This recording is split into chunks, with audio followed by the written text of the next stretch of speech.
Buenas Buenas tardes, tardes. doctora. Buenas noches, doctora. Ujú. Bien, vamos a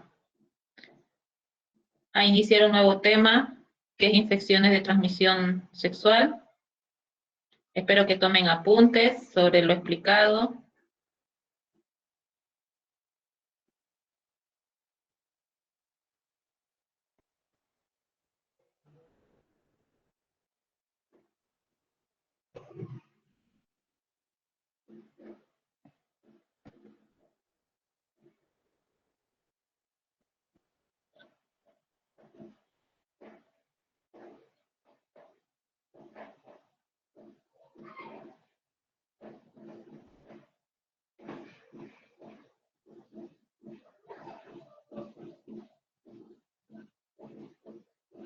Ok.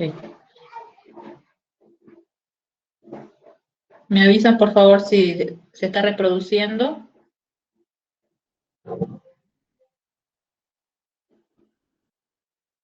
Sí, doctora, está observando. Ya, muy bien, comenzamos entonces. Infecciones de transmisión sexual.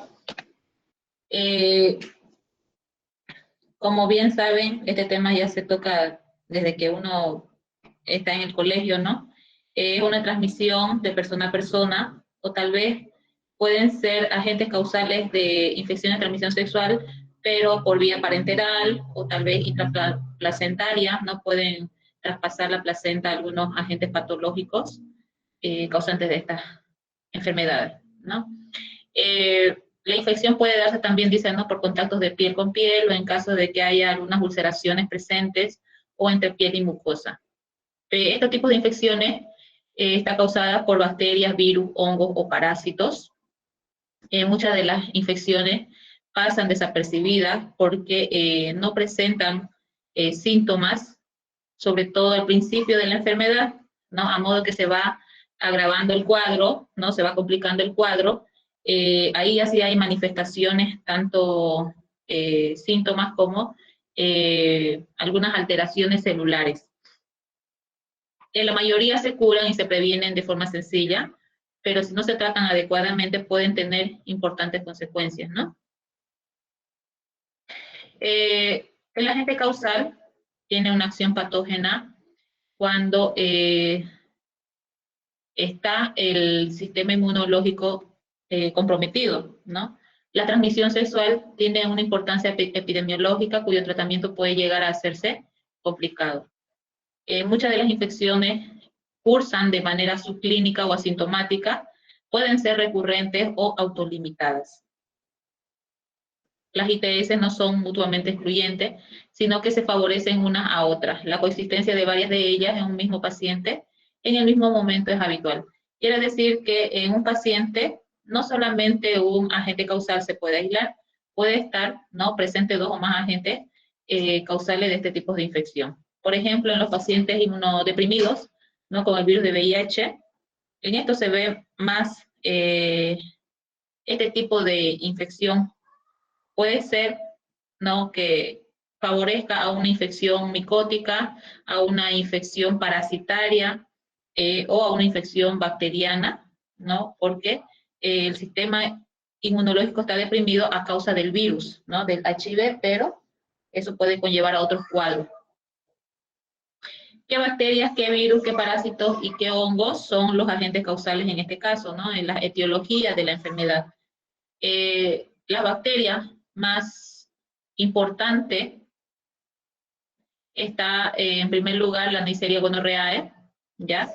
La clamidia, que se puede diferenciar por sus serotipos, la clamidia trachomatis, el ureaplasma, ¿no? El género ureaplasma, género micoplasma, género treponema, Haemophilus ducreyi y Calimantobacterium granulomatis, ¿no? Son las bacterias que generalmente se pueden aislar o por pruebas serológicas se los puede identificar. Son de nutrientes exigentes, es decir, que no todas estas van a desarrollar en medios de cultivo, sino necesitan otro tipo de ambiente para desarrollar o simplemente analizar su proteína o su material genético para detectar la presencia de estas bacterias, ¿no? En cuanto a los virus, bien saben que los virus, al estar dentro de la célula, ya pueden producir su acción patógena, ¿no? En este caso estamos hablando del virus del papiloma humano, virus del HIV, herpes, virus de la hepatitis B, de la hepatitis C y el molusco, ¿ya? Son los más resaltantes dentro de este grupo de infecciones. Parásitos, los protozoos como tricomonas vaginalis y los ectoparásitos, las radillas o sarna. Los hongos, el más significativo, el oportunista, pues es la levadura, ¿no? De cándida. Entonces, ¿cuáles vendrían a ser la sintomatología clínica, ¿no? La enfermedad en sí de estos agentes patológicos? Aquí podemos ver que una de las manifestaciones, una de las inflamaciones es la uretra, ¿no? Y la enfermedad se llama uretritis, ¿no? Esta puede ser causada por bacterias, generalmente. Las úlceras genitales por virus o tal vez bacterias. Vaginitis, vaginosis, bacterias, ¿ya? Verrugas genitales, virus. Parásitos por el treponema, perdón, la tricomona. Y la bacteria llamada clamidia también es un agente causal de infección de transmisión sexual. Tanto sífilis y sida están dentro de este grupo. Bien, hay una serie de síntomas a los que hay que prestar mucha atención porque pueden indicar que hayan contraído las ITS. Esto quiere decir que ustedes al momento de entrar en contacto con su paciente, cuando está en la toma de muestra, deben preguntar o deben observar, ¿no? Algunas características que señalan que puede estar cursando por una infección de transmisión sexual.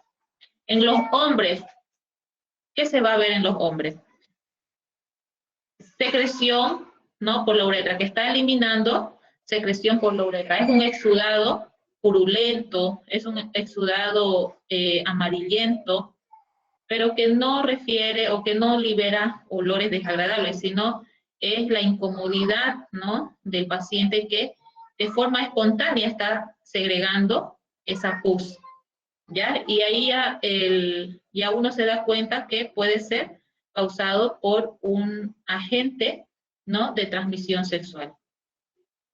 Las úlceras, presencia de úlceras, ronchas, verrugas o ampollas cerca de los genitales o tal vez ano o boca, también son, ¿no? Síntomas que puede ser a causa de estos agentes, ¿no? Se hace una exploración, ¿no? De toda la zona genital para ver si lo asociamos con alguno de las enfermedades de transmisión sexual. Inflamación de uno o más ganglios cercanos a las úlceras. La mayoría de las infecciones manifiestan reacción en los ganglios, ¿no? En los ganglios linfáticos en especial. Si la bacteria o el virus llega a estar, ¿no? En el sistema linfático, sí o sí va a haber una inflamación, porque es un mecanismo de transportarse por todo el sistema, por todo el organismo, ¿no? A través de los ganglios linfáticos. Este no puede ser tan significativo porque hasta en un resfrío común se llegan a inflamar los ganglios. Escozor o picor alrededor de los genitales a causa de los parásitos, ¿no? Dolor o inflamación de los testículos, ardor y dolor al orinar o defecar, ¿no? Son síntomas y signos que pueden direccionar a una posible enfermedad de transmisión sexual. En las mujeres, aquí se puede ver más síntomas en relación al varón. El varón casi se considera sintomático. En las mujeres es donde se presentan más síntomas, no más signos. Por ejemplo, también la mujer empieza a eliminar flujo anormal, ¿no? En la vagina con o sin olor desagradable. Todo va a depender del agente causal también. Algunas secreciones son, ¿no? De un olor característico desagradable y otros simplemente se elimina la secreción, pero que no se manifiesta el olor. También puede haber presencia de úlceras, ronchas, verrugas, ampollas, ¿no? En la zona genital, ano o tal vez boca. La inflamación de uno o más ganglios cercanos a la úlcera también, ¿no? Puede estar inflamado esta zona. Dolor en la zona de la pelvis, escozor o picor, dicen, ¿no? Alrededor de los genitales, ardor al orinar o defecar, sangrado por la vagina sin tratarse de la menstruación o tras la relación sexual. También es un signo de que la paciente esté con un agente infeccioso de transmisión sexual, ¿no? Dolor en la vagina durante las relaciones sexuales de aparición repentina.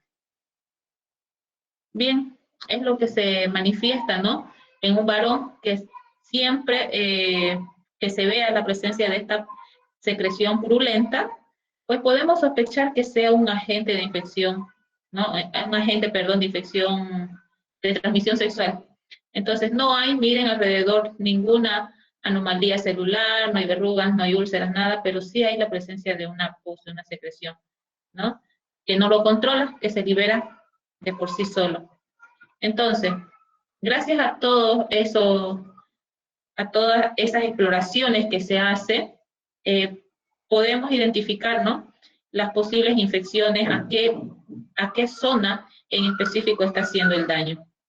En una uretritis, por ejemplo, hay presencia de disuria, ¿no? Es decir, que hay descarga también de la secreción uretral. Según la etiología, ¿cuáles son los agentes causales que se puede aislar tal vez en el laboratorio? La Neisseria gonorrhoeae es el primer agente, de un 30-40% se puede aislar en el laboratorio, gracias a la aplicación o gracias al uso del agar sangre o agar chocolate, ¿ya? En cualquiera de esos dos medios puede crecer porque es una bacteria exigente y necesita de las condiciones para su desarrollo. Clamidia, ureaplasma, micoplasma, solamente se puede hacer serología de estas bacterias. Ya no contamos con un medio específico para aislar a este género, a estos géneros, mejor dicho, no a estas tres, porque no presentan una morfología o no presentan una estructura completa, como nos dice la literatura, ¿no? Que tiene una membrana celular, tiene una pared celular, tiene el ADN, entonces algunas de esas partes carecen estas bacterias y es por eso que no se desarrolla con facilidad en los medios de cultivo. Pero sí se puede hacer serología, examen serológico. Un 10 a 30% de hombres heterosexuales, ¿no? Se han aislado de estas bacterias y un 40-60% de mujeres con criterios de cervicitis tienen una infección mixta por gonococo y clamidia, ¿no? Por estos dos. Si la secreción es abundante, entonces se va a liberar de forma espontánea, ¿no? La secreción purulenta, pero a veces no se genera y se debe explorar, ¿no? La parte donde está afectada, ¿no? Y se hace el recogido de la muestra de esta secreción para llevar al laboratorio. La localización de la enfermedad gonocócica puede estar también relacionada con la uretra, el recto y la faringe, ¿no? La afección rectal se observa en el 25% de los casos analizados. La afección faríngea suele ser asintomática y se da en el 20% de los casos. Pasamos a las úlceras genitales, que es otra situación clínica, ¿no? A causa de algunas bacterias o algunos virus, pero también se puede dar por reacciones alérgicas, traumáticas o tal vez se considera tumor o cáncer, ¿no? Inmunológico. La etiología de las úlceras de origen infeccioso, nos vamos a ir a nuestra área, cuando es de origen infeccioso. ¿De qué agentes podemos sospechar? Virus del herpes simple tipo 1 y tipo 2.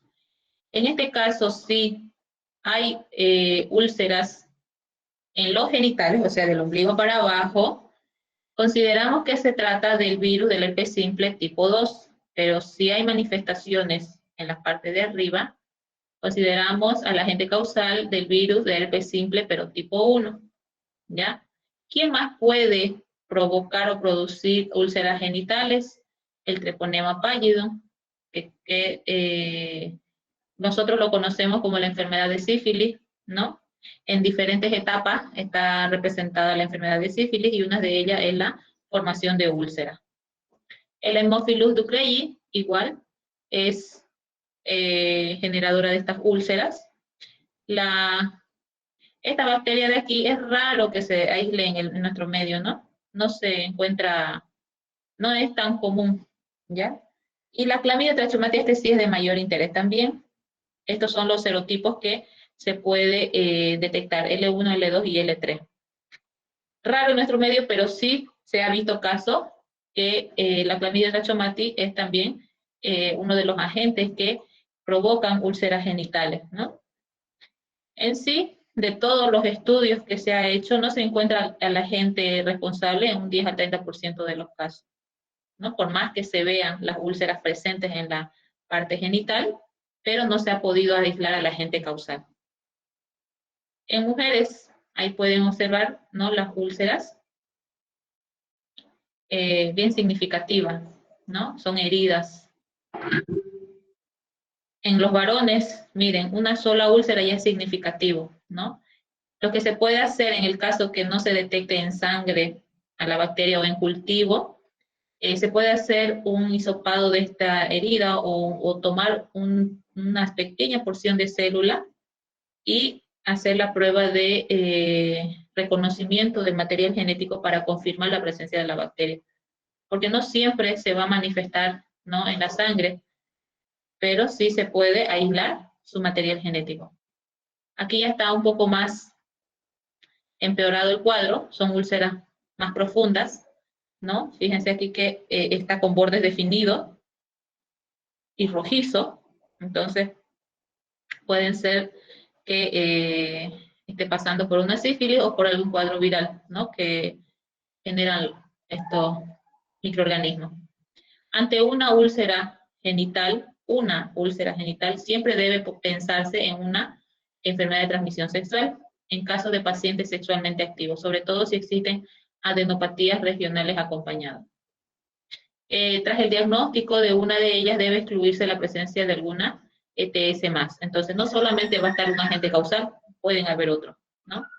La presencia de una de ellas favorece a que pueda presentarse otra como el HIV, ¿no? El HIV, este estado es diagnosticado por un análisis sanguíneo. Y las demás, si está iniciando la enfermedad, puede ser, ¿no?, por cultivo o tal vez también por pruebas serológicas como del HIV.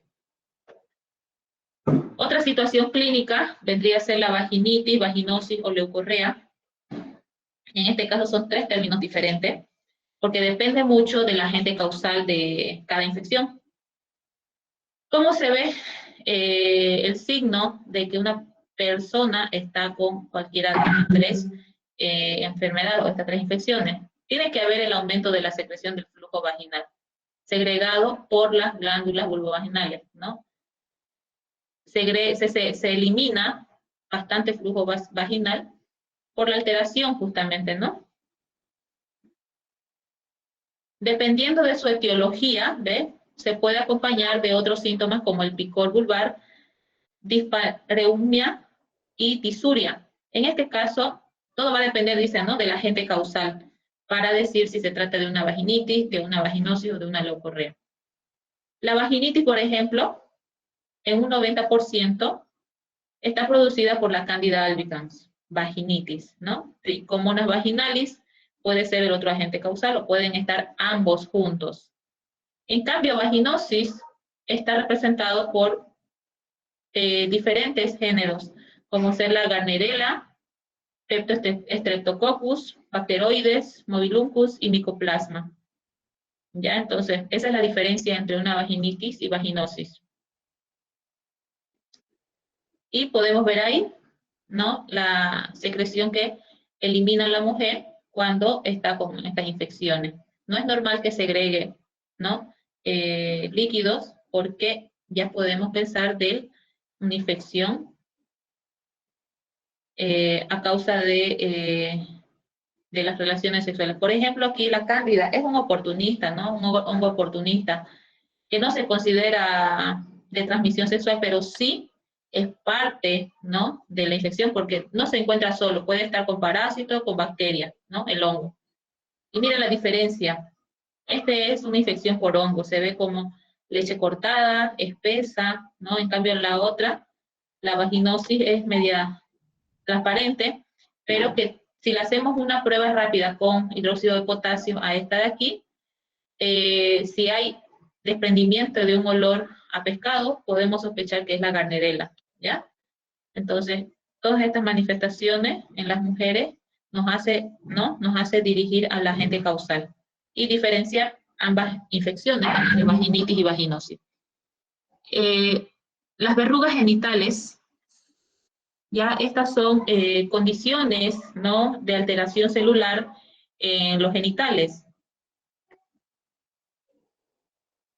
El Molluscum contagiosum es el agente causal que produce condilomas acuminados y que produce condilomas planos de sífilis secundaria, ¿ya?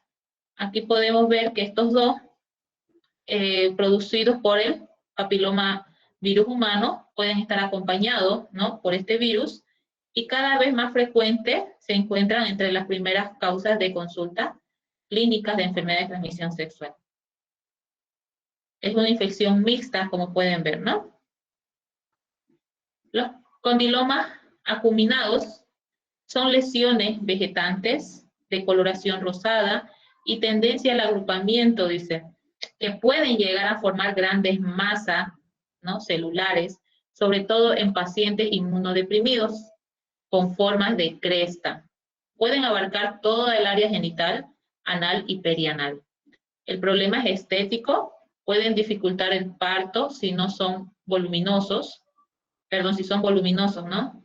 Tienen una gran contagiosidad porque los enfermos la transmiten al 60-70% de sus parejas sexuales. Si se ve ya alguna alteración celular en la zona genital, pues ya debemos pensar, ¿no?, que es el contagio directo, ¿no? Gran interés por su relación con el desarrollo de cáncer de cervix, ¿no? Puede conllevar a ese cuadro, cáncer de cervix. Y así se ven estos condilomas. Miren, alteraciones celulares netas, ¿no? Como esas verrugas que decimos, pero son heridas también abiertas, ¿no? Ahí se puede ver claramente. En las mujeres, en forma de cresta, dicen, ¿no? Todo abultada la célula, alterada la célula. Bien, otra condición clínica, otra manifestación clínica es lesiones por parásitos, ¿no? En este caso puede haber escozor, picor en la zona púbica a causa de las ladillas, ¿no?, que es el pediculosis pubis, es el parásito, el ectoparásito, ¿no?, que produce la sarna. El síntoma específico es un prurito púbico, ¿no? Y en las noches es muy frecuente, ¿no?, que se manifieste este agente. Este tipo de parásito se diagnostica por la visualización directa de estos parásitos, ¿no?, por sus huevos adheridos al pelo, que son las liendres, o sus excrementos de color rojizo en la piel alrededor de los pelos. Entonces se hace un escobillado o una toma de muestra de la zona púbica en solución fisiológica y o de forma directa, o se lo puede llevar al microscopio para ver, ¿no?, las características del pediculosis púbica, que son las ladillas, ¿no? La sarna provoca lesiones cutáneas en forma de pápulas y surcos lineales, característicos, ¿no?, sobre todo en espacios interdigitales y el pene. El otro agente causal de ITS es la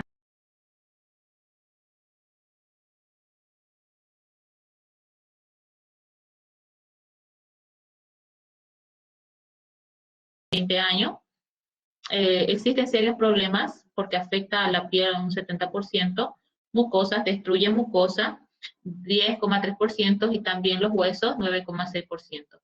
Las anomalías cardíacas y trastornos neurológicos son severos, donde hay pérdida del equilibrio, parálisis general progresiva, trastorno de la personalidad, delirios, temblores e incontinencia urofecal, ¿no? Ya se empeora el cuadro al pasar los años. No puede contagiar a otros En esta etapa continúan por un periodo indefinido de deterioro hasta llegar a la muerte, ¿no? Ahí se va deteriorando, va muriendo las células, ¿no? Hasta llegar a la muerte. Entonces, las dos primeras etapas sí se puede contagiar con el virus, perdón, con la bacteria, y las otras dos no. El virus del HIV, de la inmunodeficiencia humana, es responsable de la enfermedad, ¿no? Del SIDA, del síndrome de inmunodeficiencia adquirida. Miren, el virus ataca específicamente a los linfocitos T4, quiere decir que invaden esos linfocitos, se apoderan de su sistema, ¿no? Y se replican, ¿ya? En los linfocitos T4. Parte fundamental del sistema inmunológico del hombre, obviamente que estos linfocitos se activan para generar o para mandar el mensaje y activar a otros elementos, ¿no? Del sistema inmune. Esto provoca la disminución de la capacidad de la respuesta del organismo cuando el linfocito T4 ya está infectado, ¿no? Disminuye, dice, cuando está infectado.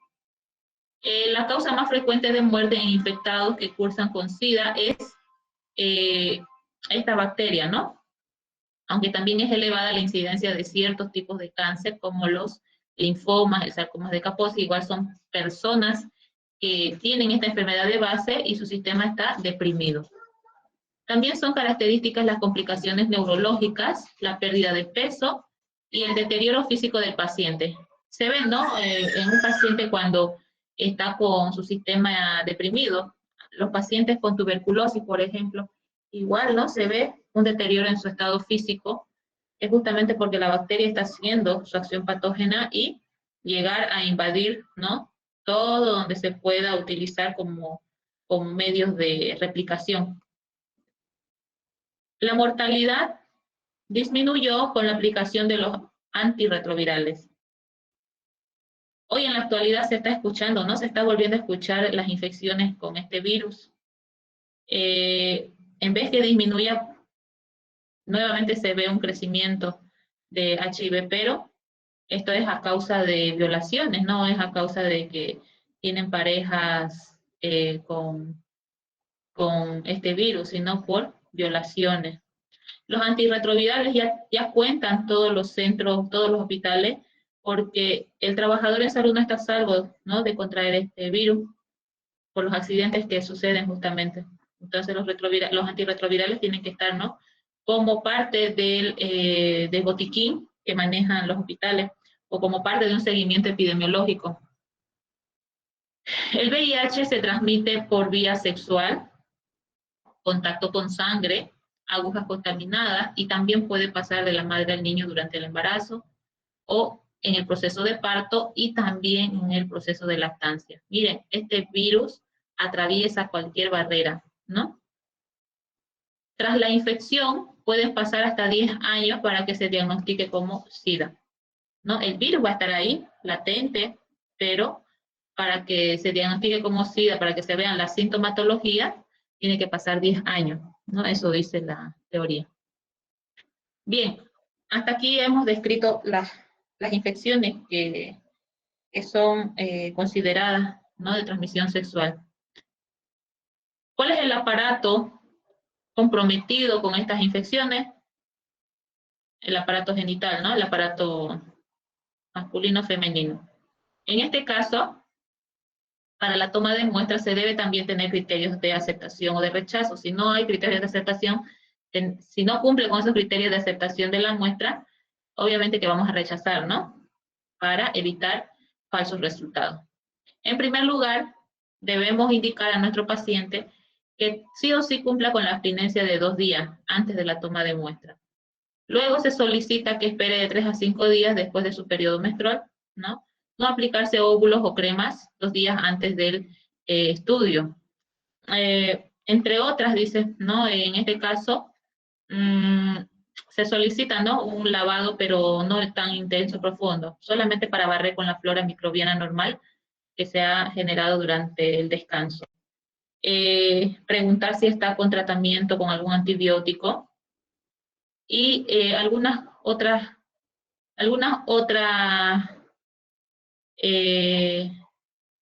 aparte de estos criterios, también se debe preguntar, ¿no?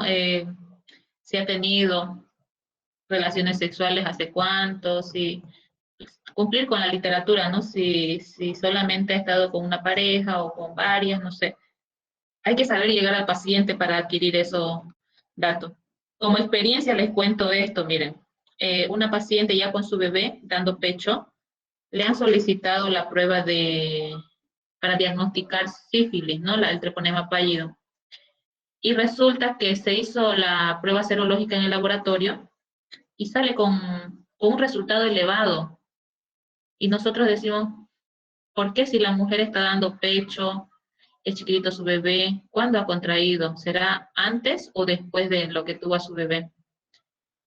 Y resulta que el médico puso como observación que está con tratamiento de penicilina más no sé qué, o sea, antibióticos, ¿no? Y le preguntamos a la señora, ¿por qué le ha dado el médico ya este tratamiento si de recién se está haciendo los estudios? No, es que hace tiempo ya me han diagnosticado que tengo esto, dijo, ¿no? La señora estaba consciente de su enfermedad, ¿no? Que tenía esta bacteria y que estaba haciendo tratamiento justamente porque lo ha contraído en el embarazo y seguía, ¿no? Con esa infección alta. Pero no parecía, como le digo, no parecía la señora, ¿no? Que tuviera la enfermedad, por eso dice asintomático. Y es bueno ver, ¿no?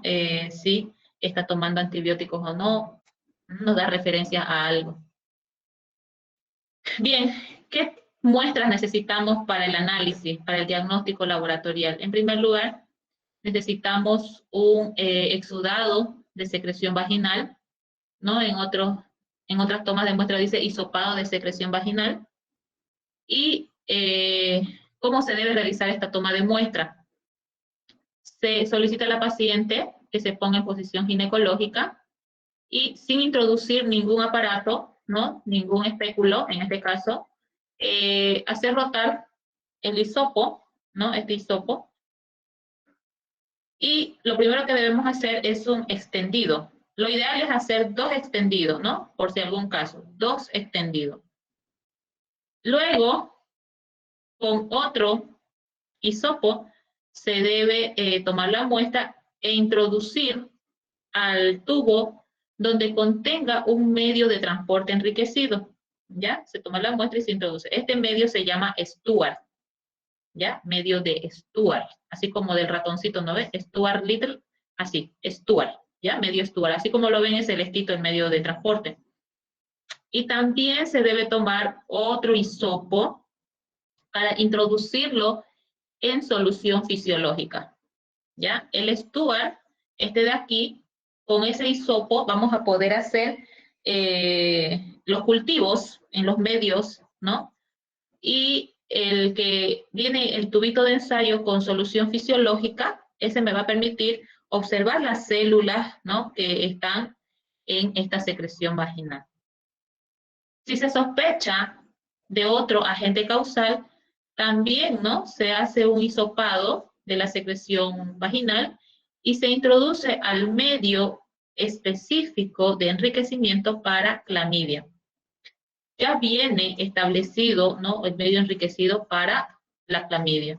Lo mismo para el micoplasma o ureaplasma, ¿no? Igual se toma la muestra y se debe agitar, dice, ¿no? Para luego descartar el hisopo y llevar al laboratorio serológico, porque no se puede cultivar estos de aquí, ¿ya? Pero sí se puede hacer la serología. Esto es lo que hacemos nosotros en el laboratorio.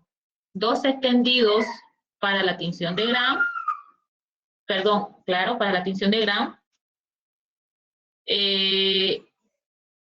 La toma de muestra de la secreción vaginal, que lo introducimos al medio de transporte Stuart, y en otro tubito de ensayo a la solución fisiológica, ¿no? Se toma la muestra y se introduce. Lo mismo con la secreción uretral, se debe hacer un hisopado, ¿no? De la secreción que está eliminando. Mejor si el varón está eliminando, ¿no? Para no introducirlo, el hisopo, pero en este caso lo ideal es introducir para no recoger flora normal, ¿no? Del pene. Y en este caso, también debemos observar si hay alguna lesión, alguna úlcera, alguna verruga en los alrededores de la zona genital, tanto varón como mujer. Nos va a dar un indicativo a que fuera, ¿no? Por agentes de transmisión sexual. Luego, se introduce, dice, ¿no? El hisopo. Y miren aquí lo importante. Mejor si ustedes tienen sus agar sangre, agar McConkey, agar TM y hacer dos extendidos. Entonces se hace la siembra directa en agar sangre y agar McConkey, que son los más utilizados, y el de Taller Martin, este de aquí, TM, Taller Martin. ¿Para qué? La Neisseria gonorrhoeae y el Haemophilus ducreyi son bacterias exigentes que ni bien se siembra en el medio de cultivo, se debe poner a un medio anaerobio, ¿ya? ¿Y qué más nos solicitan? Hacer dos extendidos para la tinción de Gram, al igual que en la mujer, ¿no? Sino que en este caso se ocupa el Taller Martin, ¿ya? Como medio de transporte. Cuando no hay secreción, se solicita al paciente hacerse masaje de arriba hacia abajo en el órgano genital. Un ratito, por favor, está mucha bulla.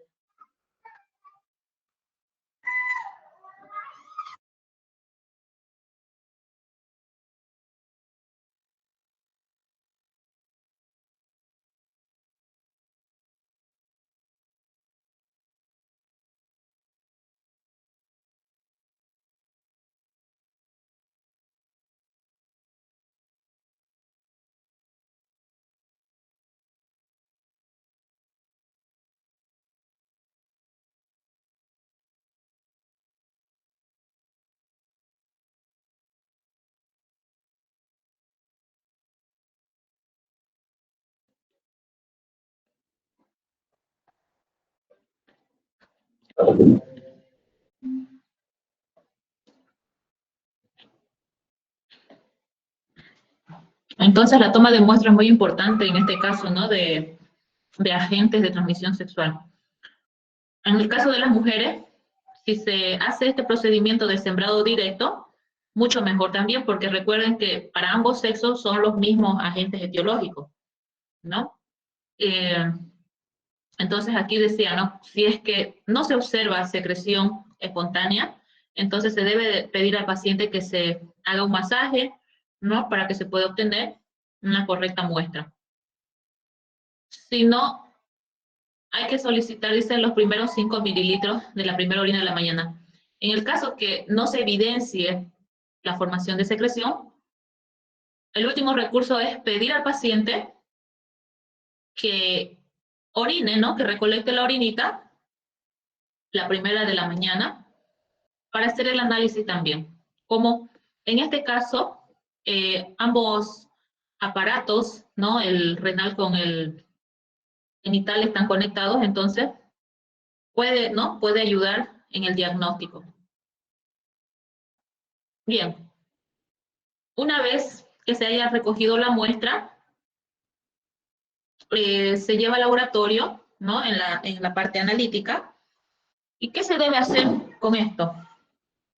Si en el caso que se pueda obtener una secreción en un frasco, se debe ver el aspecto, el color, la consistencia, pero este examen no se hace en este caso, ¿no? Porque la mayoría de las tomas de muestra es por hisopado. Recuerden, la secreción ya va a estar introducido en un medio de transporte enriquecido. Entonces, este examen se anula, ¿ya? El examen macroscópico se anula. Vamos directamente a un examen microscópico, porque en la toma de muestra se ha hecho un extendido, dos extendidos, perdón, ¿no? Para la tinción de Gram, y también se ha tomado muestra en solución fisiológica para realizar el examen en fresco. Se debe llevar al microscopio y ahí observar en la tinción de Gram si hay presencia de cocos, bacilos o tal vez células inflamatorias, ¿no? Que nos puede indicar la presencia de alguna de estas bacterias. En el examen en fresco también podemos encontrar leucocitos, hematías, parásitos, levaduras. Esto de aquí está, es una parte del tema anterior. Entonces, aquí no es de importancia la flora predominante, sino ver qué bacterias, ¿no? Están presentes en la secreción. ¿Qué medios de cultivo se utilizan en este caso? Agar sangre, agar McConkey, agar chocolate y agar o medio de saburó. ¿no? Esos tres medios. En el agar sangre, aquí yo puedo esperar el desarrollo de Neisseria gonorrheae, ¿ya? En el agar McConkey, si el paciente eh, está inmunodeprimido, también se puede aislar de estos pacientes enterobacterias, ¿no? Nosocomiales o enterobacterias que actúan como oportunistas. Cierra, mami, la puerta. Cierra.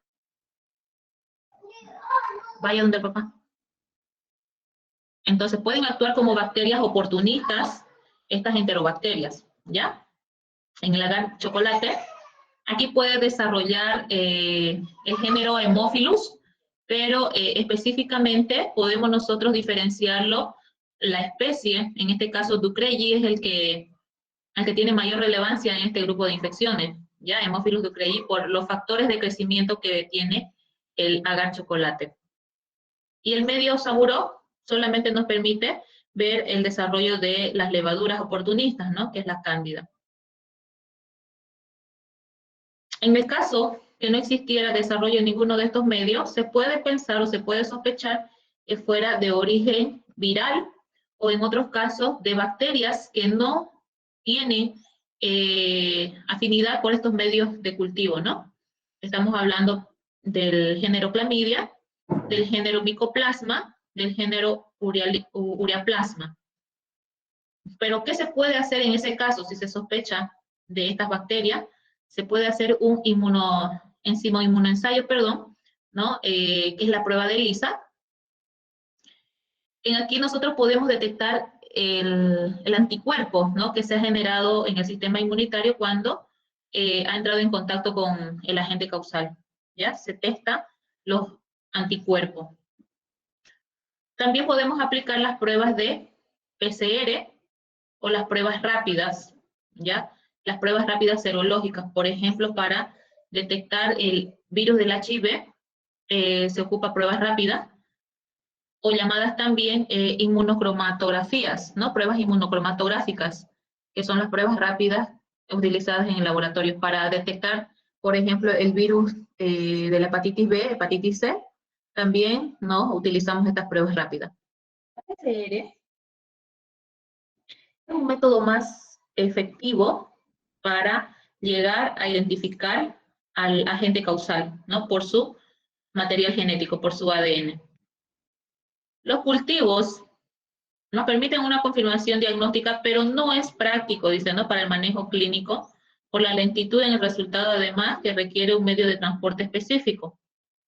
Por eso les digo, las bacterias que posiblemente nosotros aislemos en estos medios, en este puede ser fácil, pero en estos de acá, son exigentes, ¿no? Y debemos proporcionarles el ambiente ideal para desarrollar. Si no, se mueren fácilmente estos microorganismos. Bien, a partir de aquí vamos a hablar o vamos a ver casos clínicos, ¿no? De qué enfermedad se sospecha y cuál vendría a ser el agente etiológico. En este primer caso, dice paciente varón de 21 años, ha tenido varios contactos sexuales en los últimos 20 días con distintas parejas. Este paciente solo refiere secreción uretral purulenta desde hace 48 horas, ¿no? 2 días ya va eliminando secreción, que mancha su ropa interior. ¿De qué se puede sospechar si solamente hay secreción uretral purulenta y no hay ninguna otra alteración celular?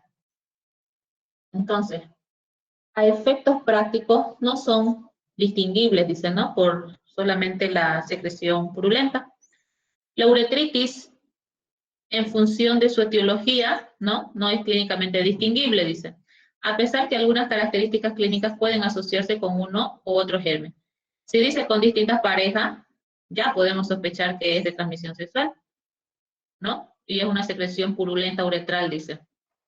Entonces, ¿qué se solicita?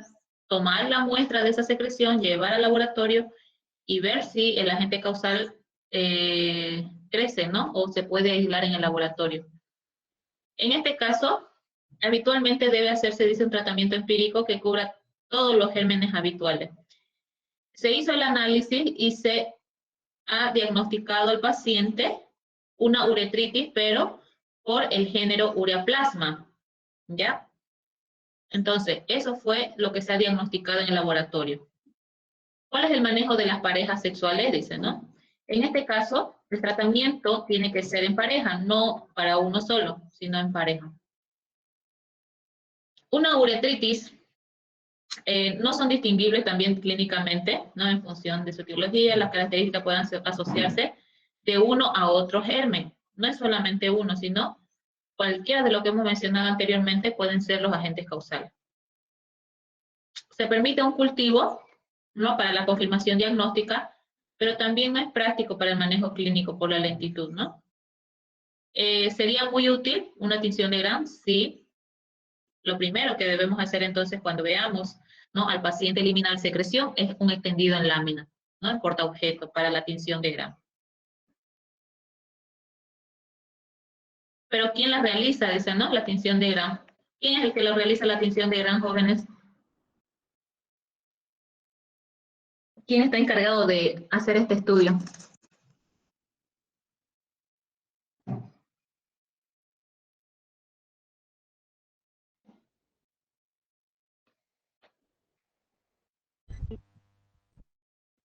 ¿Están ahí? No los escucho.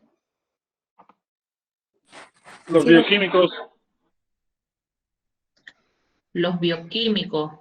Específicamente, ¿quiénes? Los que explicaron en la parte del laboratorio, doctora. ¿Pero será que un hematólogo puede hacer este estudio? Sí, porque está relacionado a todo lo que es No. No, el hematólogo está más enfocado en los estudios de la sangre. Ya, entonces, ¿quién es el personal ideal para confirmar el agente causal por una tinción de Gram? Miren, una tinción de Gram. ¿Quién? ¿Un bacteriólogo? El bacteriólogo o el microbiólogo, ¿no? Van a disculpar, estoy comiendo galletitas, por eso no conecté mi cámara. Es el microbiólogo, la microbióloga, ¿no? La especialista en el área. No puede, claro, no, la rama es esa, ¿no? La especialidad, perdón, es esa.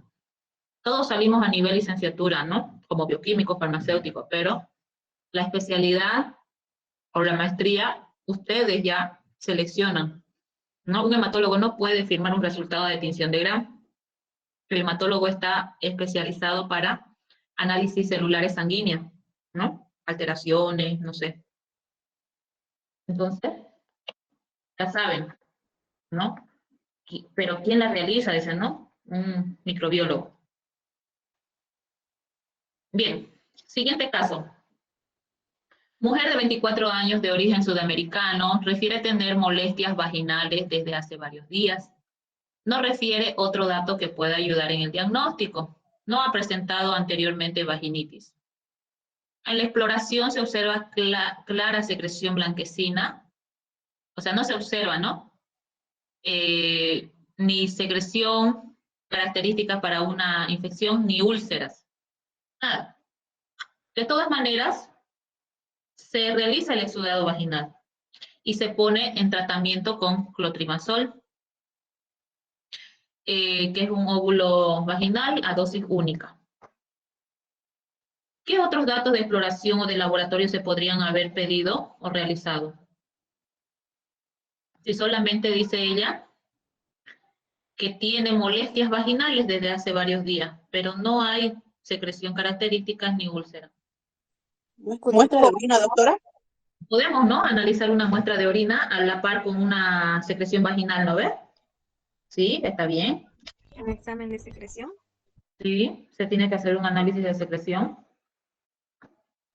Y aquí lo que... Sí, el urocultivo es ideal también, ¿no?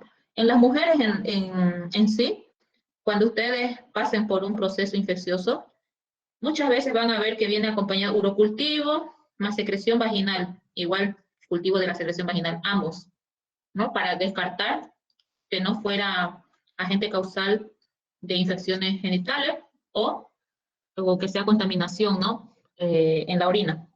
Entonces, el primer análisis que se hace es el pH vaginal, ¿ya?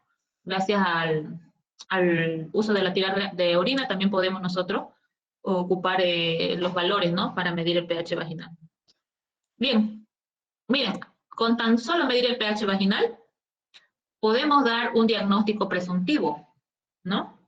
Que al comienzo no hay síntomas, no hay nada, pero sí siente molestia la paciente. En este caso, si el pH vaginal es menor a 4,5, podemos sospechar que es una vaginitis por cándida. Pero si el pH es de 5,6, podemos sospechar que es una vaginitis a causa de un parásito. O si es mayor a 4,6, una vaginosis bacteriana. Ya no dice vaginitis, ¿no? Sino vaginosis bacteriana. Porque el pH de la vagina normal es menor a 4,5, ¿no? 4,5, el oportunista puede ser el agente causal, ¿no? Ya que está cerca, ¿no? Del aparato urinario también, genitourinario decimos. Entonces puede colonizar, ¿no? Puede colonizar y puede ser considerado como el agente causal. Entonces, si el pH se encuentra anormal, ¿no? Elevado a 4,5, se considera que existe tricomoniasis o vaginosis concomitante. Estos dos. Nuestra paciente desde ya, si entra en estos valores, podemos sospechar de estos dos, ¿no? ¿Cómo descartamos o cómo confirmamos una vaginitis por tricomonas? A través del examen directo, ¿no? Viendo el parásito. Pero si se sospecha de vaginosis bacteriana, debemos hacer un cultivo de la secreción vaginal. Entonces aquí nos sale que el resultado del exudado vaginal fue negativo. No se detectaron hongos, ni datos de vaginosis, ni parásitos. No se detectó nada, dice. Entonces, no son raras las molestias vaginales inespecíficas, por lo que debemos precisar el diagnóstico sin diferir el tratamiento. Entonces aquí es muy importante preguntarnos si está con algún antibiótico, porque a la paciente le han dado cotrimazol, dice, ¿no ve? El médico inició con cotrimazol. Entonces el medicamento puede ser que ya esté haciendo efecto y no podamos nosotros identificar a ninguno de estos agentes causales. Una buena exploración física es muy importante dentro del análisis también. En el caso de vaginitis por cándida, solo se recomienda cultivo en los casos de recurrencia. ¿Y cómo nosotros vamos a poder sospechar también que sea por cándida? Por el aspecto de la secreción. Es bien espesa, blanquecina, como dice, a leche cortada, ¿no? Esas son características por una vaginitis, ¿no? Causadas por cándida. Entonces aquí vamos a ver, ¿no? Esta afectación clínica. En el caso de vaginitis por cándida solo se recomienda cultivo en los casos de recurrencia. Si el pH se encuentra anormal, por encima de los 4,5, se considera que existe tricomonas o tal vez una vaginosis concomitante. Bien, aquí se ve una relación entre las tres, una diferencia, mejor dicho, entre las tres infecciones, ¿no? Por cándida, tricomonas y bacterias. Los síntomas que se presentan en cada uno de ellos, los signos, ¿no? Y cuáles son de transmisión sexual. Cándida no es considerada de transmisión sexual, es un oportunista, nada más. Tricomonas, sí. Las bacterias, a veces dicen, ¿no? Porque la Neisseria gonorrea es de transmisión sexual, ¿no? Pero no todas, ¿ya? Tal vez la paciente, su sistema está deprimido y es colonizada por enterobacterias, en fin. Esas no son, ¿no? No son de transmisión sexual. Por eso dice en este caso a veces. Y pueden estar asociados, ¿no? A rotura prematura de membrana, ¿no? Prematuridad, endometritis, posparto, entonces puede haber pérdida, ¿no? Son más agresivas estas dos que la cándida. En la etapa gestante, ¿no? Es lo que dice aquí la literatura. Bien, entonces pasamos a otro caso. Mujer de 44 años de origen marroquí sin factores de riesgo, refiere tener molestias intensas al orinar, con prurito intenso en la zona alrededor del meato uretral. Se realiza un examen con tira reactiva y se detecta intensa leucocituria con nitritos negativos y hematuria trazas. Es lo que hemos visto, ¿no? En orinas. Miren, leucocitos, intensa cantidad de leucocitos, dice, cantidad reactiva. Nitritos, negativo. Y algunas células de Matías. Con la sospecha de ITU, ¿no? Con la sospecha de infección urinaria, se pauta corta de 3 días con norfloxacino. Se hace un tratamiento con norfloxacino, que no es efectivo, dice, ¿no? Persistiendo las molestias, por lo que se pide el cultivo de orina y se mantiene el tratamiento con norfloxacino, y este tratamiento se alarga hasta los 7 días. El cultivo de orina para gérmenes habituales es negativo, sin desarrollo. ¿Qué otras posibilidades etiológicas pueden provocar esta sintomatología? En el análisis del sedimento aparecen abundantes tricomonas, que aparecen también en el cultivo. Entonces, en el cultivo no va a haber nada, porque aquí me dice, ¿no? En este de acá, en la orina no hay nada, pero sí hay leucocitos, no hay nitritos y algunos eritrocitos. Entonces se hizo el cultivo de orina negativo, no hay desarrollo, pero se ha hecho la lectura del sedimento. Miren cuán importante es ver el sedimento. Ahí ya se percibe la presencia de tricomonas, ¿no? Que no aparecen en el cultivo estas tricomonas. Estas no van a crecer en cultivo, ojo, aquí está mal. Entonces se ha hecho un examen microscópico y del 60-70% es confiable, ¿no? Su sensibilidad de encontrar estos parásitos. Se reexplora a la paciente y se encuentra la zona vaginal con intenso eritema, incluso con alguna úlcera vaginal.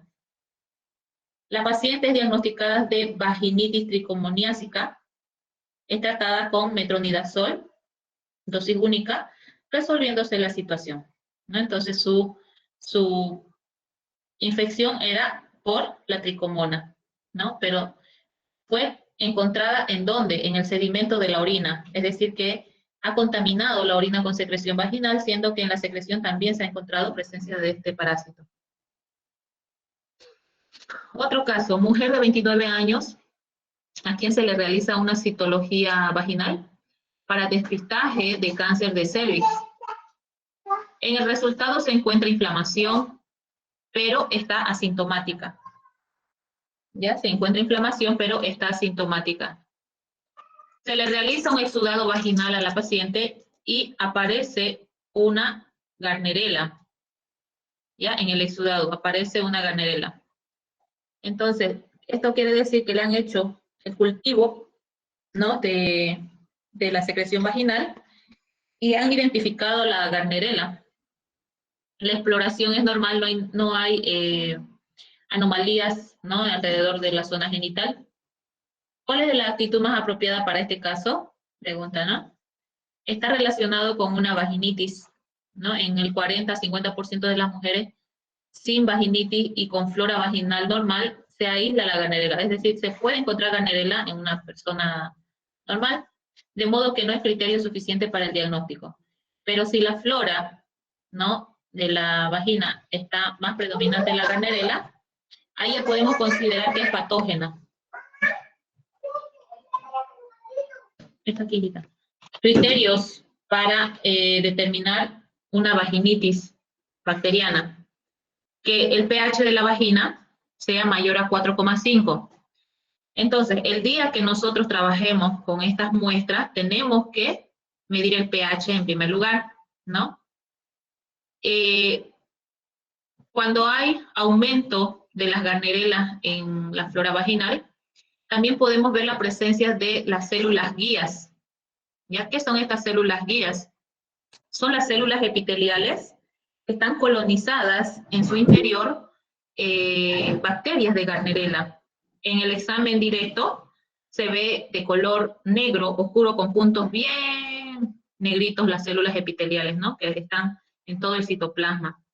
Con un objetivo de 10 se ven claramente y se puede diferenciar a estas células guías. Al teñir las láminas en una tinción de Gram, se confirma la presencia de estas células guía cuando se trata de Gardnerella, ya la infección.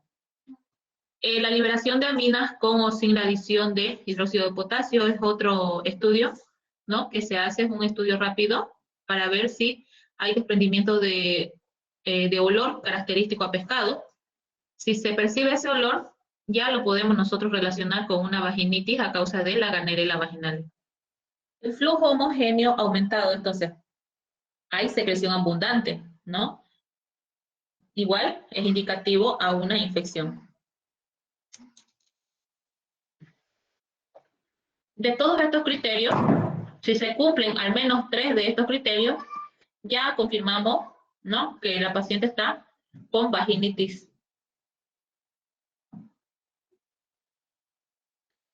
Entonces, ya saben, ¿no? Si hablamos de Gardnerella, están las células guías, que es el indicativo, ¿no? En una célula, perdón, en un examen en fresco o en una tinción de gramo. Pasamos al siguiente caso. Es un varón de 25 años que acude refiriendo malestar general y que presenta unas lesiones en el pene desde hace 2 días, que le molestan mucho, dicen, no son lesiones.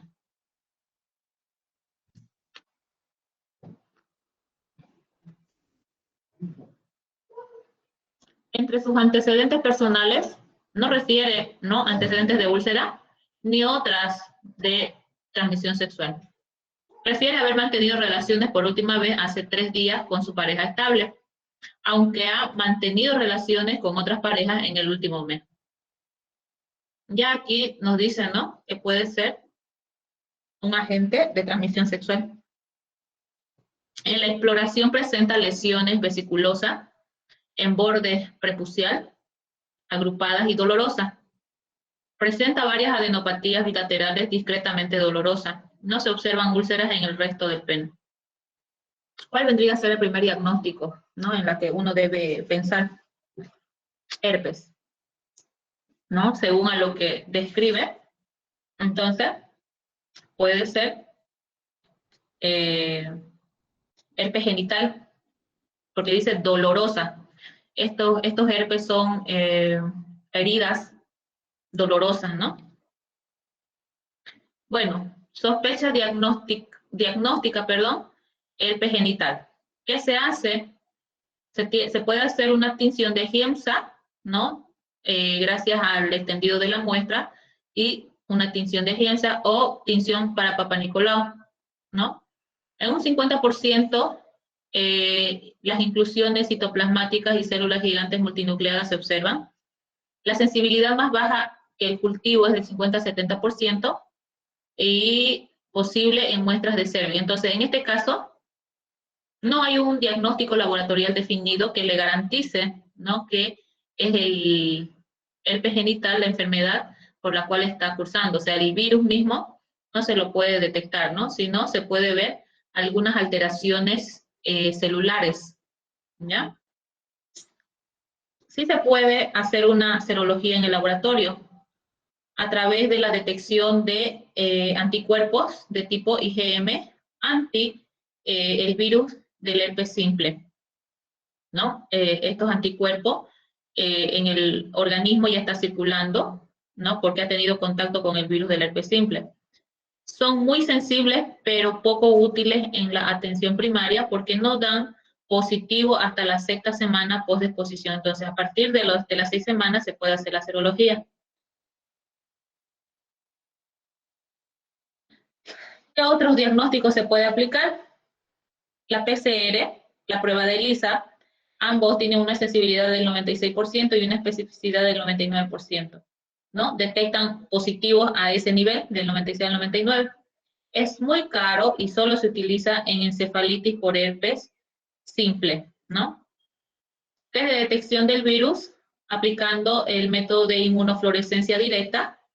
Este tiene una sensibilidad un poco más baja, del 70 al 80%, y va disminuyendo a las 48-72 horas, ¿no? Más rentable en primoinfección que recidiva, o sea, cuando está iniciando la infección se puede diagnosticar, pero pasando, no, ¿no? Cuando se agrava el cuadro de herpes.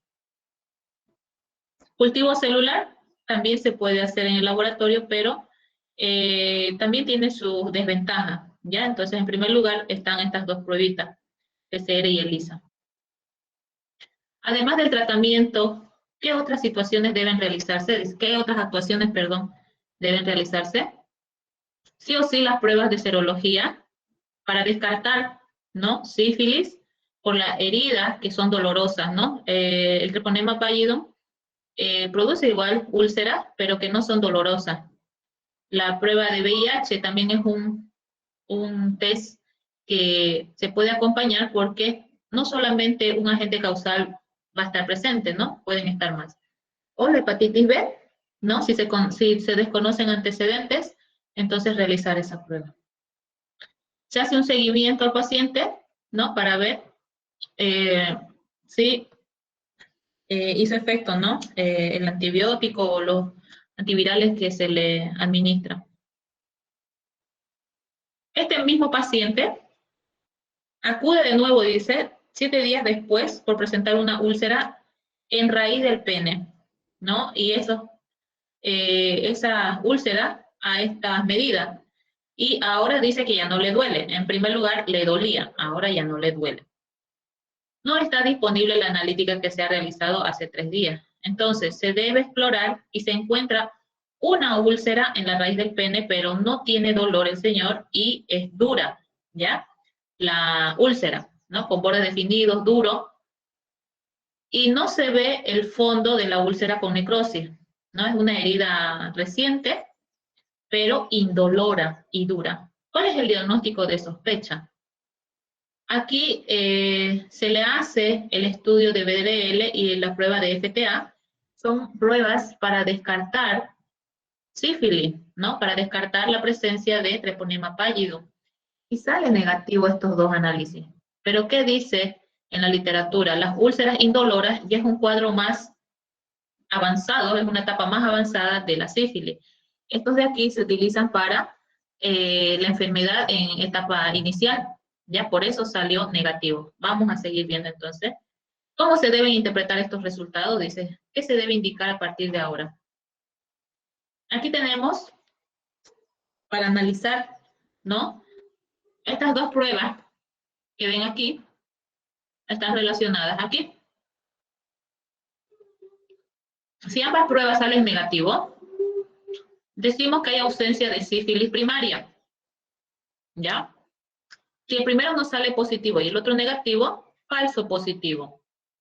Puede haber una reacción cruzada con otro tipo de proteína de otro microorganismo, pero que no se trata de sífilis, ¿no? Del treponema pallidum. Pero si los dos salen positivos, ahí ya consideramos que es una sífilis no tratada, ¿no? Que no ha estado con antibiótico.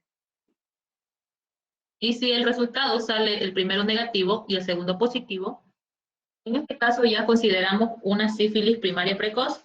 Este es el más peligroso porque entra en etapa de contagio, ¿no? En etapa, perdón, de transmisión de la bacteria. Entonces, estas son los posibles resultados que se obtengan para la interpretación correspondiente. En sí, el paciente, entonces, puede estar pasando por un cuadro de sífilis, ¿no? Todo depende de sus resultados, si está en una etapa de contagio o no. Perdón, en una etapa de transmisión o no. El seguimiento post-tratamiento para estos pacientes, mediante test reagínico, que es la BDL o RPL, en un paciente con HIV, puede estar comprometido con una sífilis precoz, sífilis latente y tardía benigna, sífilis cardiovascular o neurosífilis, ¿no?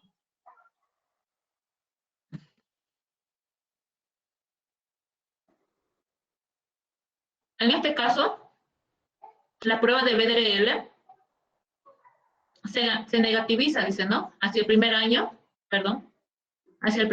en la sífilis primaria y hacia el segundo en la secundaria. Luego, cuando se trata de sífilis latente o tardía, esta prueba se negativiza, dice, hacia los 5 años. Y cuando es cardiovascular o neurosífilis, en este caso, se negativiza, dice, hacia los 5 años y se debe hacer controles, ¿no? De seguimiento, controles. Entonces, el paciente realmente tenía sífilis, ¿no? Eso nos quiere decir este caso clínico, que aún se manifestaba la sintomatología y se ha llegado a un diagnóstico de sífilis. Otro caso, en este dice mujer de 27 años embarazada de 10 semanas, sin antecedentes de interés, a la que se le solicita examen de laboratorio con serología. Acude de nuevo a una consulta 2 semanas después y entre los datos aparece una serología positiva para sífilis. Estamos hablando de las pruebas de RPR y BDRL, ¿ya? Pruebas serológicas.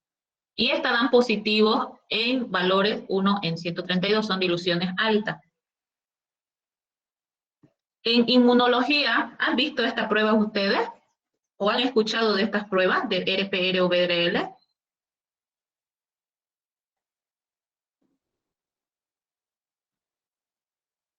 ¿Están ahí?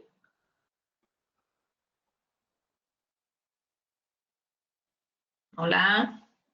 Sí, doctora. Doctora, ¿Han escuchado de esas pruebas? ¿Sí o no? Normalmente, doctora, esas pruebas las hacen también a los recién nacidos, ¿no? Recién nacido. Sí, de control, sí. Exacto. Recuerden que el treponema pallidum puede traspasar la placenta, ¿no? O por el canal de parto también puede transmitirse. Estas pruebas, como dice, son serológicas. Se detecta, ¿no? Al anticuerpo que ha generado el organismo. Estos reactivos de estas pruebitas tienen proteínas de treponema pallidum que están adheridos a unas partículas de látex o de carbón, y al salir positivos, estas se aglutinan, ¿no? Se forman precipitados, y eso se observa en el microscopio. Entonces, si hay bastante formación de estos precipitados, lo podemos nosotros considerar positivo para esa reacción, de acuerdo a la dilución de la muestra. Ya esta paciente justamente demostró eso. La paciente en un anterior embarazo hace 3 años atrás, dice, no presentaba ninguna alteración, pero en esta, mire, de 10 semanas de gestación y pasadas 2 semanas después, se ha hecho la prueba y resulta que salió positivo. ¿Cuál vendría a ser el diagnóstico para esta paciente y cuál es la actitud ante esta situación? Una sífilis latente. Se diagnosticó en la paciente embarazada una sífilis latente. Ella está en la tercera etapa, ¿no? De la enfermedad, que es no transmisible, pero sí va a empeorarse el cuadro si no hace el tratamiento, ¿no? Aquí dice sífilis caracterizadas por cero actividad, no hay, ¿no? Posibilidad de acción patógena de la bacteria, sin evidencia de enfermedad, dice, ¿no?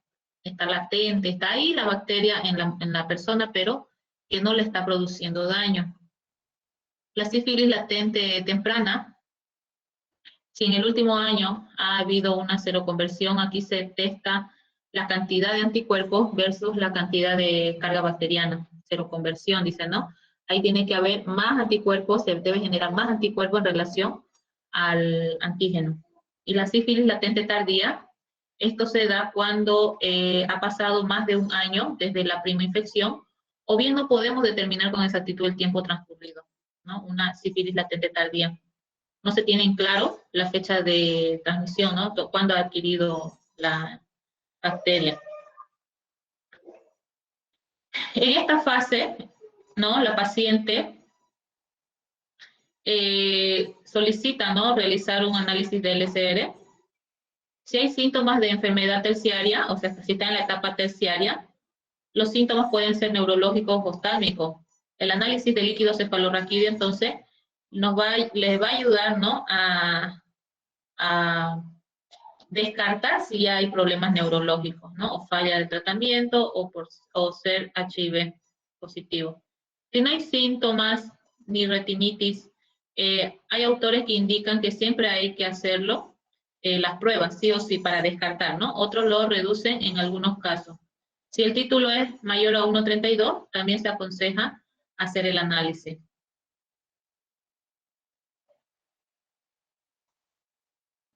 Varón de 34 años, otro caso clínico, que acude porque presenta lesiones en el tronco desde hace alrededor de 1 semana. Se le pregunta sobre contactos sexuales y refiere varios contactos con parejas distintas, homo y heterosexual. Entonces, siente lesiones, dice, en el tronco, lesiones en el tronco. Esta pregunta es relevante en este caso.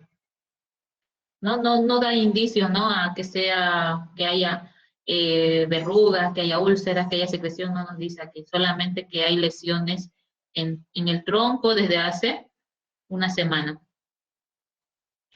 Si una persona presenta una úlcera en el pene o la vulva y algunas semanas más tarde aparece una erupción, debe ser evaluada inmediatamente para descartar la presencia de sífilis.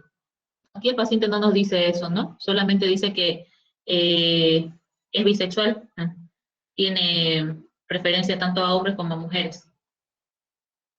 Pero en la exploración de su cuerpo presenta estas lesiones pequeñas, ¿no? Este rash, miren, como si fueran la varicela, la viruela que decimos, ¿no? Pero es un rash en todo su cuerpo. Ahí están las manchas que son significativas para sífilis, ¿ya? Estas manchas.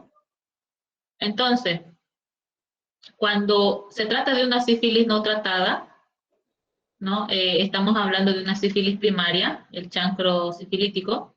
Esta dura de 1 a 6 semanas, con localización en pene o labios mayores, ¿no? Estamos hablando de úlceras, ¿no? Puede tener localización extragenital según las prácticas sexuales. La cura es espontáneamente, rápido. El periodo asintomático es de 6 semanas a 6 meses, tras el cual el 50% de las personas presenta una sífilis secundaria y el 50% está en fase latente, ¿no? La sífilis. La sífilis secundaria, en este caso, pueden aparecer condilomas planos. Puede haber fiebre, mialgia, malestar general o linfoadenopatías. En una sífilis latente, en este se caracteriza por su seroactividad sin evidencia de enfermedad, no hay manifestaciones clínicas, ¿no? Y en una sífilis terciaria, aquí ya puede haber un compromiso neurológico, cardiovascular, ¿no? Hasta lesiones destructivas de tejido.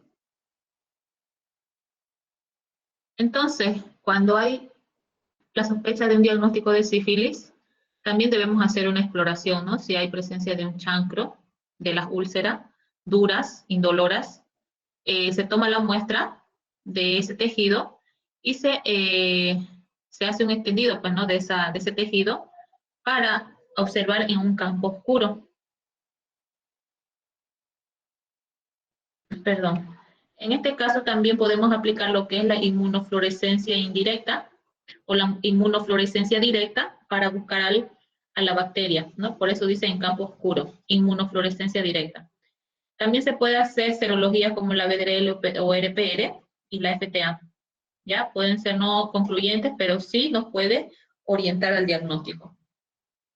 En una sífilis secundaria, esta es una sífilis primaria, una sífilis secundaria, se debe sospechar ante la presencia de una erupción o lesiones en las manos tras presentar una úlcera en el pene. Tratar y estudiar con serología. No solamente pruebas serológicas se puede hacer en este caso. Y en una sífilis tardía, se debe descartar neurosífilis gracias al cultivo de líquido cefalorraquídeo en búsqueda de Treponema pallidum. Nuevamente estamos hablando de las úlceras genitales. Siempre debe pensarse en este caso, cuando se vea la presencia de úlcera genital, siempre se debe pensar en una infección de transmisión sexual, ¿no? En casos de pacientes sexualmente activos, dice, ¿no? Sobre todo si existen adenopatía acompañada. No se va a poder quitar. El diagnóstico de una de ellas debe excluirse la presencia de ETS, si es que no hay los signos o síntomas para una enfermedad de transmisión sexual. Y también puede estar acompañado de 2 agentes causales o más, ¿no? Ante el diagnóstico de una de ellas, solicitar serología del resto. Entonces, para descartar y para apresurar el diagnóstico, se hace la solicitud de todas las pruebas serológicas para agentes, ¿no? de infecciones sexuales, ¿no? De transmisión sexual. Y aquí podemos ver, ¿no? La diferencia entre úlceras que se generan por el virus del herpes simple, por el Treponema pallidum. El chancroide, ¿no? Su agente causal es el Haemophilus ducreyi, ¿ya? Chancroide. Muy diferente a lo que decimos chancro, en la etapa primaria de sífilis, chancroide es por el Haemophilus ducreyi, es el otro agente causal. Linfogranuloma venéreo es otra alteración, ¿no? Otra manifestación clínica que presenta pápulas, pústulas y vesículas, úlceras completas, ¿no? En el granuloma inguinal se ven pápulas. Y ahí está ya. Aquí está el chancroide, ¿no? Lo que les decía, chancroide, su agente etiológico es el Haemophilus ducreyi. Se hace una tinción de grano de Giemsa de la muestra directa de la secreción o del tejido para ver, ¿no?, la presencia de esta bacteria. Se detecta pocas veces la presencia, ¿no?, porque esta bacteria es exigente. Los bacilos gram negativos con tinción bipolar o localización intracelular es muy indicativo.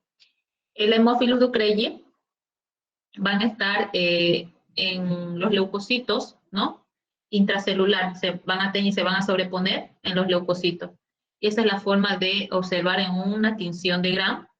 Y en el laboratorio podemos nosotros aislarlo, ya utilizando el medio de agar chocolate con factores de crecimiento para Haemophilus ducreyi.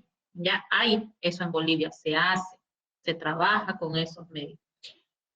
La sensibilidad es menor del 80%, es decir, que el 20% no garantiza que aislemos, ¿no? Menos todavía del 80%. Es un bacilo formado en forma de empalizadas, bacilos en forma de empalizadas, ¿no? En cadenas, dice, de banco de peces. Así, palito, palito, así en parejitas, así, ¿no? Se ve en el microscopio, ¿no? El Haemophilus ducreyi, su morfología. El linfogranuloma venéreo, su agente causal es la clamidia, de serotipos L1, L2 y L3. Se hace una serología directa o PCR. También es el agente causal de proctitis severa. Los parásitos, ya hemos hablado de los parásitos, ¿no? El pediculosis pubis es un parásito que manifiesta, ¿no? O que genera escozor, picor, y el tratamiento estaría dado por una crema de permetrina al 1% en las áreas afectadas, ¿no? Y botóxido de piperonilo, ¿no? Son tratamientos ideales para estos parásitos. Y el papilomavirus, para este virus no hay una serología indicativa. ¿Qué se hace en este caso? Hola, mijita. Un papanicolau, ¿no? O un examen citológico del cuello uterino, ¿no? Para ver si hay reacción inflamatoria en esas células, porque estos virus se alojan justamente en el cuello uterino, ¿no? Y alteran su morfología. Son generadoras de condilomas por los serotipos 6 y 11 y son causantes de cáncer de mucosas del cuello uterino, en este caso los serotipos 16 y 18. Bien, con esto vamos a terminar, ya que el papilomavirus actualmente está en una incidencia elevada, ¿ya? Más que todo en las mujeres. En el hombre no se manifiesta este virus, pero sí en las mujeres. Y más se ha visto que están generando cáncer de mucosa, ¿ya? Cáncer en el cuello uterino. Se ha hecho un estudio en Estados Unidos y ahí también se ha diagnosticado cáncer anal, ¿no? Por este virus. Ahí está, ¿no? Uno de 100.000 evaluados han presentado cáncer anal, ¿no? El 7% de la población general tiene, dice, el virus del papiloma humano oral, y el 1% de los que tienen el papiloma virus es a nivel orofaringeo, ¿no? Que también han presentado cáncer a nivel de ese órgano. Y con esto ya terminamos nuestro tema de hoy. Bien extenso.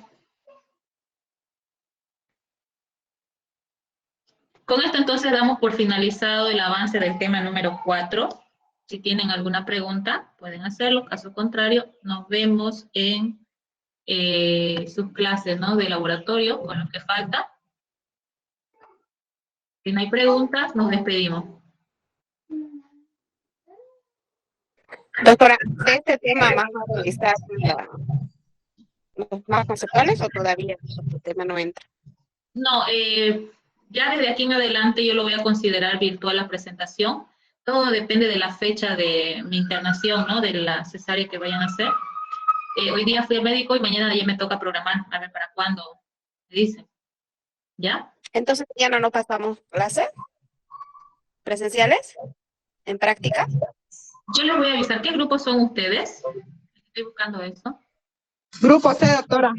Aún tenemos, esta semana, a ver, hijita, esta semana estoy yo corrigiendo lo que es el GIP 1 de urocultivo, estoy poniendo en mi registro, en mi lista, la nota del GIP 0 y en la presentación de los mapas conceptuales, tema 1, 2 y 3. Eso se está presentando esta semana, en sus respectivos laboratorios, ¿no? Doctora, en laboratorio entonces, por este miércoles vamos a presentar, ¿no? Sí, todavía solo vamos el a ir a GIP 0, la... solo el GIP 0 y el GIP 1.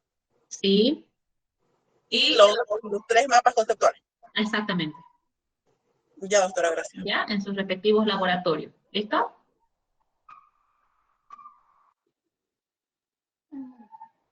Bien, nos vemos entonces.